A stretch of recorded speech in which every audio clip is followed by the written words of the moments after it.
So I'm out here doing another quickie overnight backpacking trip. I was supposed to go on a backpacking trip with the Sierra Club this weekend.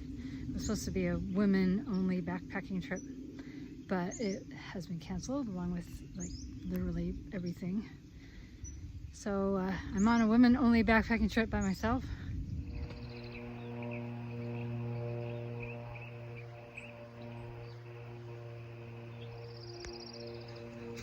Stupid plane. There's a Mission Pine there.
Our favorite tree fell down.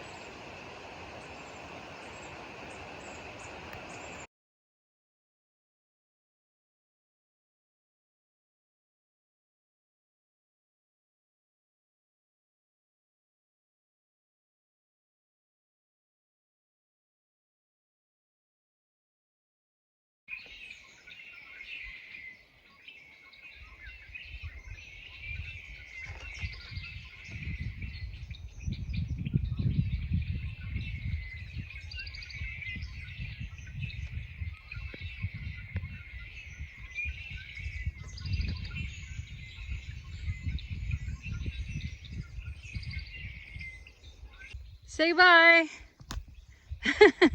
Have a safe trip. My whole life has become sitting on the couch because I still have to work. I have to work from home. So I sit there on my 13-inch MacBook Pro doing work all day. And then at 5 o'clock I fold it up and I put it underneath my other 13-inch MacBook Pro. And that's my evening. And it's like, that is not living, and it's not healthy. And there's nobody out here. I mean, very few people we've seen. We've seen some motorcycles and bicyclists and 3 girls backpacking with 2 goats. And we're all staying far apart from each other. So I just don't think I've been sitting on that couch for 3 weeks. I have to get out.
There's the Santa Ynez River.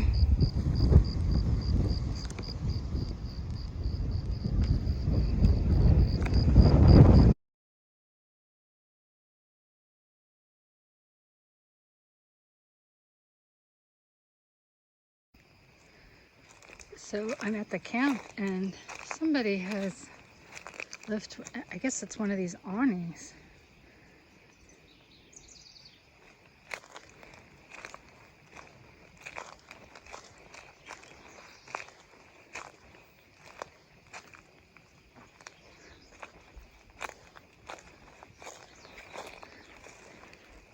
Wow, that's a lot of firewood.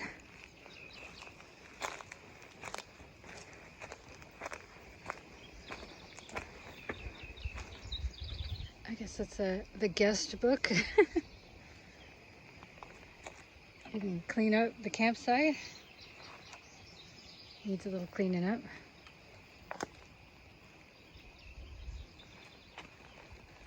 Oh my God, is this a toilet? It is a toilet. I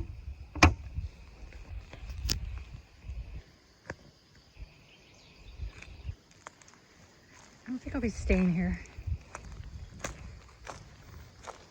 I'm not sure where I'm gonna stay. Matias Potrero also has a corral for your livestock. So I've decided I would stay here between the camp and the horse corral. There's like a little woodland, and it's pretty flat right there. There's my pack. And then I can walk to get water down this way without having to touch too much poison oak.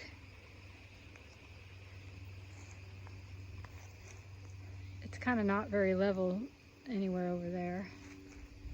Just right there. So I think I got a really nice pitch this time. It's not too far up, too high up. It's not too low. So I wanted to try out using my rain skirt as a door. Or not a door, but like an extended half beak. And it works pretty good.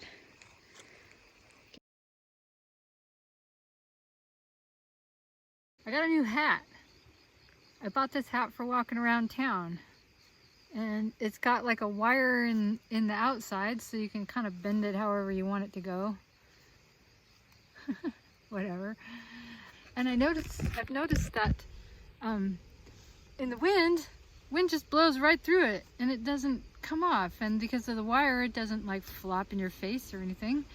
This is a great hat. So it's my new hiking hat.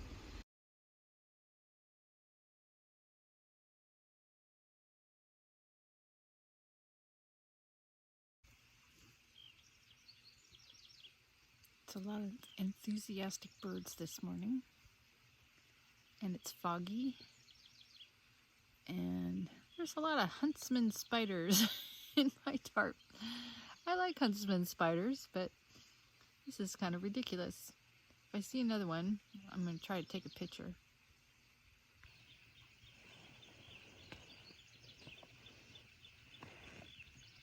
I don't know if that's a huntsman or what that is.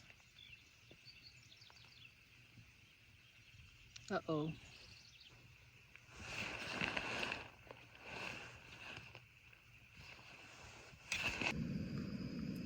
So some more pocket tarp review. This morning there's a little condensation on the inside. It's not a lot, but one thing is that the shape of this tarp and its size, there's not a lot of room to sit up without hitting the top, or getting in and out of it, you end up hitting it. So that's one thing I don't like about it. I'm not a very big person. I'm like 5'3" on a good day. And it feels pretty small to me inside. So if you're a big person, I don't know if this would be the best thing for you. But I mean, I have the regular size of sleeping bag, and it's not like it's sticking out the end or anything. One thing I do like about the shape of this tarp is that so far, anytime there's been any wind, it doesn't hardly move at all. It's like very secure in the wind so far. Now for the morning coffee review. This time it's Folgers versus Via. The Via, again, tastes burnt. The Folgers is fine. I think the Via is French roast. Maybe that's the problem. I think they make other kinds. I'm gonna have to definitely try different flavors, but yeah. Folgers, Nescafe, both better than Starbucks via French roast. So I don't know what I'm going to do with this whole pandemic thing. I'm starting to run out of Nido, and Nido is one of those items people hoard. It's kind of scarce anyway, and now with the pandemic, everything is scarce. I'm really upset with all the hoarders because I did not do any hoarding, and so fortunately I do have enough toilet paper for now, but I have yet to see any toilet paper when I've gone to the store. I have not seen any hand sanitizer. I did not buy any hand sanitizer. At the beginning of everybody starting to hoard things, I went and bought a big bag of potatoes and a big block of cheese and a couple of other things.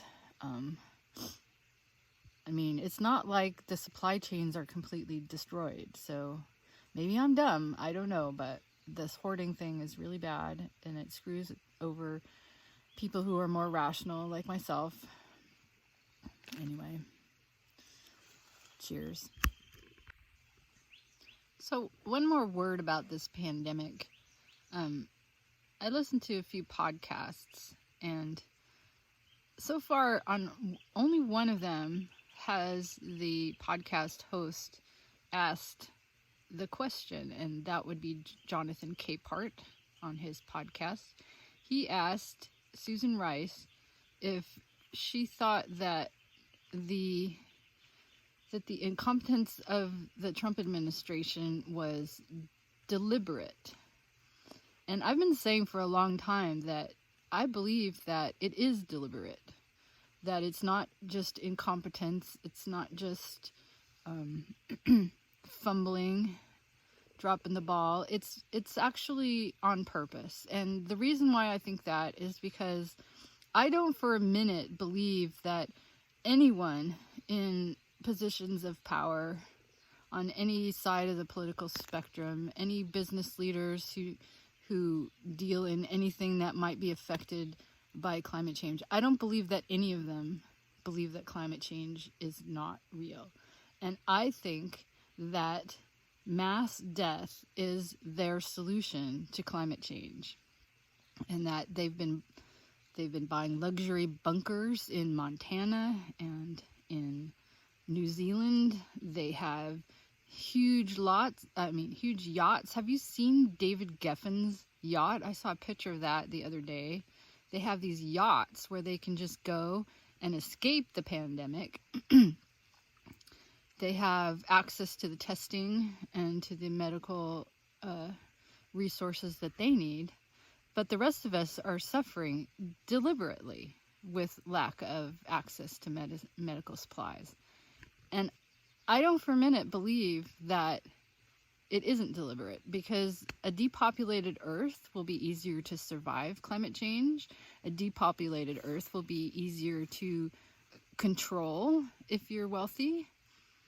And I think that the sooner the rest of us wake up to this fact, the sooner we can move on to a better world and put an end to these people having so much more than the rest of us, having so much more power, more access to resources.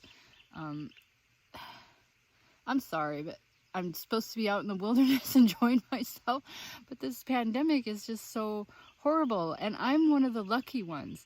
Oh, and if it's not a coincidence either that 70 to 80%, maybe 60 to 70 to 80% of the people dying are people of color, Black people specifically. This is deliberate. The Nazis, they had surgical precision in who they targeted for killing. But in our world, they don't care if there's collateral damage around their targets. Basically, our government, our leaders, most of them, not all of them, has essentially become a death cult. Essentially, what we're witnessing is there's an axis of autocrats throughout the world, our government included, and Trump is not the only autocrat in our government. Mitch McConnell is as well. There's an axis of autocrats who are part of a transnational criminal organization, criminal network that has been overthrowing democracies throughout the world and wants to kill us all so they can survive climate change. That's it. I love it. There's a story in the LA Times where a bunch of scientists airlifted red-legged frog eggs out of Baja, Mexico, into California in order to save the frogs before the pandemic caused a lockdown at the border. So one wonderful thing about coming out here and spending a weekend in the wilderness is that you are reminded that the natural world is full of life, and life is the meaning of life. Life is what is important. Flowers, birds, frogs, spiders, all of it.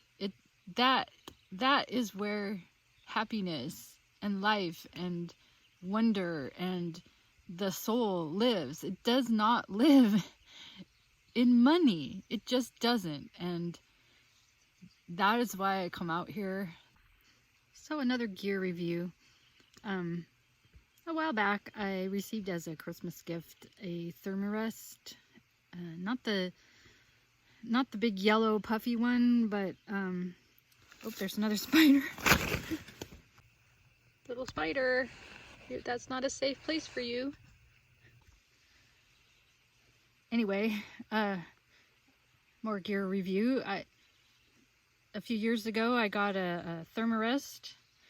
Oh my god, there's another spider. Look at the size of that one. Oh my god. I think he's dead. Yeah, so I've been using a blow-up pad. It's the kind that has a little bit of foam in it. Not the big yellow puffy kind. I forget what they're called. And underneath that I put a Gossamer Gear 1/8 inch thin light to just sort of protect it. And if I was going to do another long distance hike, I would ditch the blow-up stuff, ditch the pillow, and I would go back to using a Z-Rest. Even at my age, you can get used to it. You can use an extra platypus as a pillow if you need a pillow, or you can just stick your shoes under your pad to kind of raise your head up a little bit. All that is so much better than all of this fussy stuff. I like these little guys, but there are just too many of them.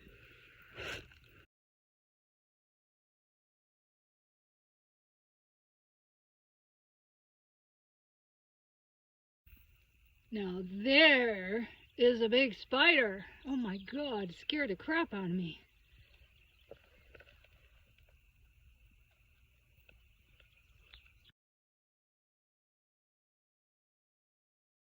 But there is a questing tick.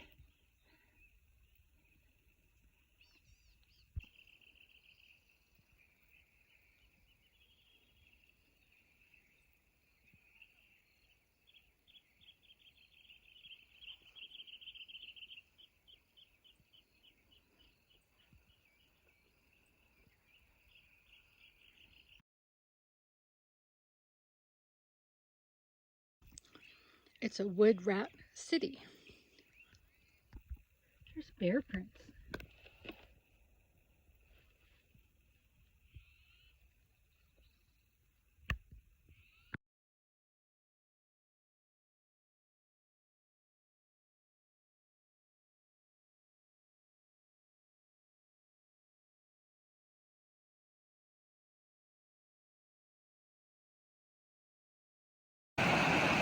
So here's a pretty major stream crossing.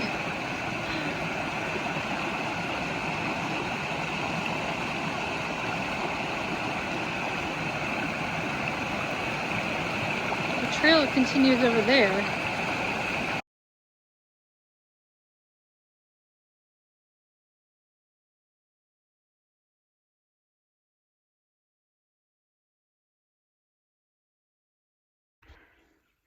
This trail back up to Angostura Pass Road is really steep, and it's really foggy and wet and drippy, and I'm totally loving it.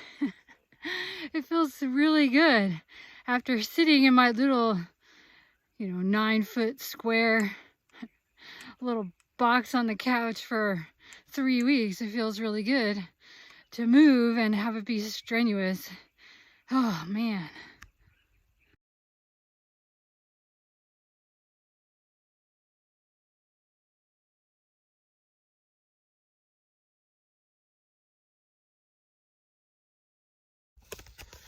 So I'm at the end. So it's Gibraltar Dam. I'm at East Camino Cielo Road. I'm gonna wait for Tony.